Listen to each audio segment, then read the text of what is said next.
Maintenant que nous avons un script fonctionnel pour calculer la charge totale d'un bâtonnet de densité linéique variable, eh bien nous pouvons l'adapter à des situations différentes. On pourrait imaginer par exemple que la longueur du bâtonnet change. Alors pour ça, eh bien, je change le paramètre L.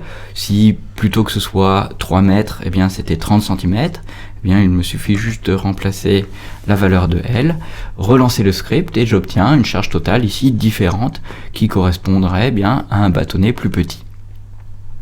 On pourrait aussi imaginer que la densité linéique change, c'est-à-dire non, que son expression théorique ne soit plus une parabole, mais que ce soit quelque chose de plus compliqué. Par exemple, ça pourrait être eh bien, une fonction sinusoïdale. Et peut-être que cette fonction, voilà, on pourrait imaginer cosinus. Si je lance le script, eh bien, j'obtiens une charge totale ici, numériquement calculée, qui correspondrait eh bien, à une densité linéique bien différente. On pourrait même imaginer que ce soit une fonction très compliquée, comme x sur L au carré. Si je lance le calcul, et il faut bien comprendre ici que le calcul analytique de cette densité de charge et de la charge totale n'est pas possible, puisque l'intégrale est difficile à calculer.